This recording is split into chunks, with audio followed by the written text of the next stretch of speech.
Hello ladies and gents, PepperBelly here, and today I'm going to review ShadowPlay, a recently released recording software solution by Nvidia built into their Nvidia GeForce Experience program.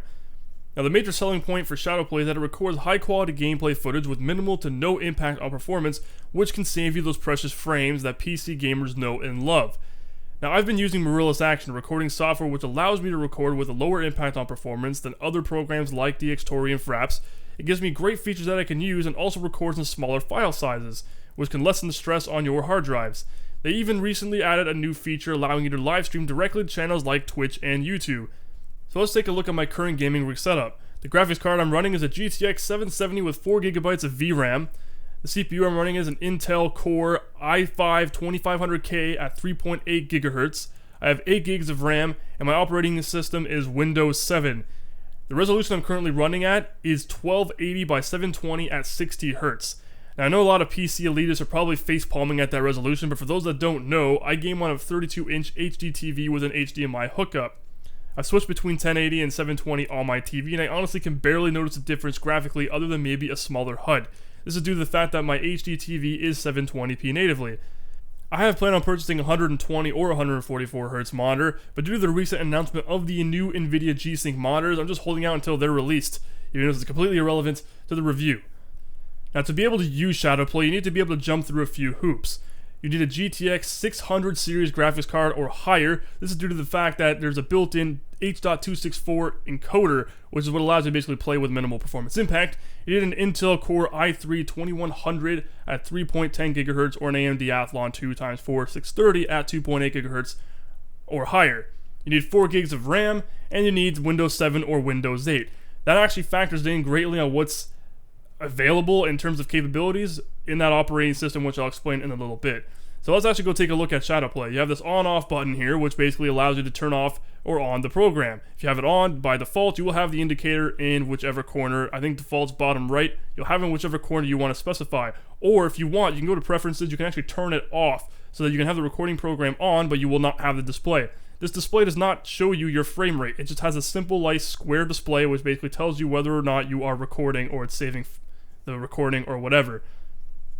You can export it to wherever you want. I currently have it on a separate hard drive, and of course you can bind your keys on your keyboard to whichever you want to have the shortcuts, so you can use your recording for shadow mode or for manual recording. Now, as you can see, it records in 1080p at 60 FPS. There's nothing you can do to change this. Even though my resolution's at 720p, it records in 1080p quality no matter what you want. You can't change these two features right here at all. The only thing you can change is the quality. You can go to quality, click on it, you got low, medium, and high. Considering it barely really has an impact on performance, you might as well be recording at high all the time, because why not? There's barely an impact on performance. Now for audio, the options are very limited. You have in-game. That's it, in-game or off. You can't really record external microphones or other additional audio sources, which hopefully in time they will have, but as it stands right now, that's pretty much, you're limited to just that, in-game audio, and you can't change it. Now, Shadow Time. For you guys that are familiar with OnLive, which is basically a cloud-based game streaming platform, which allows you to play games streamed through your internet, high-quality games at that, had a nice little feature called Brag Clips, which basically allowed you to record a previous 15 seconds. So if you did anything really, really cool, and you wanted to capture that moment, and it was already in the past, 15 seconds by hitting that shortcut key, it'll record it and it'll store it on your profile for others to see.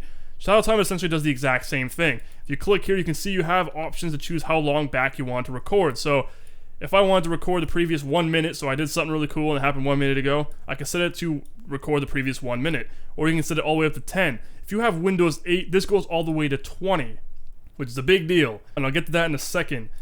Now, when I initially was seeing this file size change here, that's exactly what it is. It's the file size. But when I initially saw it, I was thinking maybe it has something to do with, VRAM or some kind of RAM storage so that it could store all the previous footage somewhere, like back it up so that when you do hit the button, it saves it. It actually has no performance impact at all. So if you have it from 1 to 10 to 20, whatever you have it set to, there is no impact on performance. It will not make a difference. It's literally just telling you the file size it'll save as. Now, why it's limited to 10, and this also goes for recording in manual mode, which I'll explain in a bit. The reason why it's restricted to that low amount is because of the built-in Windows 7 muxer, which basically is what combines the audio and video into an MP4 format.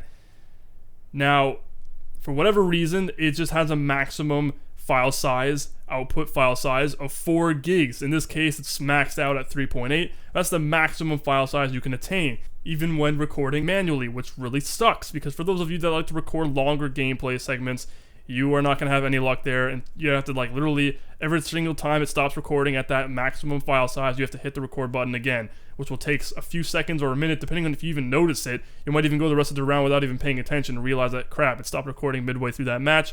Unfortunately, there's nothing you can really do about it. Now, people have offered suggestions on how you can get around it.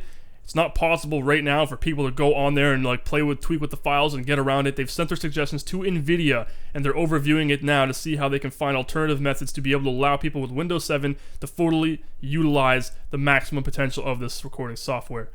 Now, you have shadow mode and manual mode. Basically, this allows you to choose which shortcuts you want available at any given time. If you want to be able to record manually only and not have any shortcuts, of like if you were to hit the shortcut for ShadowPlay while you were recording only manual, it would not even recognize it. Like, it would not activate it at all. It'll only record manual. Same with having ShadowPlay, except for vice versa. Or you can have shadow and manual at the same time, so both shortcut keys are working simultaneously together, so that you can choose which one you want to utilize in that moment. So I got some Battlefield 3 gameplay for you right now, all recorded using ShadowPlay, and you're probably wondering why I didn't use Battlefield 4 as a testbed for this. Mainly because Battlefield 4 isn't as optimized as it can be. It still has a little bit of ways to go, and I wanted a stable, nice looking game to record as a testbed when using ShadowPlay to see if it actually is going to impact my performance or not. I can safely tell you right now that ShadowPlay records wonderfully. It looks absolutely stunning. I can't even tell a difference, honestly, between any other recording software I've used. It looks visually great. Runs smoothly, and it just has zero impact on performance at all. I'm running this game right now, currently ultra, everything maxed out in 720p, and as you can see, there's barely even a difference in performance. I'm pretty sure you can't even tell, if you were to look at any of my other videos, the difference in quality between the actual audio or the video recording software sources at all. Now, every single thing you're seeing right now is actually shadow time clips. They're all clipped back to back, so they look like one nice long stream of gameplay, which is what I think I admire most about ShadowPlay. When you record it, if I recorded 5 minutes, for example, I hit the ShadowPlay button, it records the previous 5 minutes, and then I go 3 minutes into the future, hit the button again, it'll continue right from where I left off on the last clip. So you're seeing a whole bunch of actually combined ShadowPlay clips right now, put together into one nice fluid looking clip, which is really, really excellent. What a great feature that this recording program has right now. You can actually utilize that as another workaround around that 4 gig limit. So you can simply just keep hitting ShadowPlay every 10 minutes or every 5 minutes, and you're for sure going to have a nice set of segments that you can compile together post-editing, and it'll look smooth and play smoothly, kind of like what you're seeing right now, because all these are simply segments clipped together. So overall, this is a phenomenal program. I mean, I'm really happy with it. It's in beta right now. It's doing very good, and I can't wait to see it actually come out in the future, and it's going to be free for everybody who owns it, so it's not even like you have to pay for this. So in comparison to other programs, it's pretty damn good. My name's been PepperBelly. Thank you for joining me on this review. I'll see you guys next time.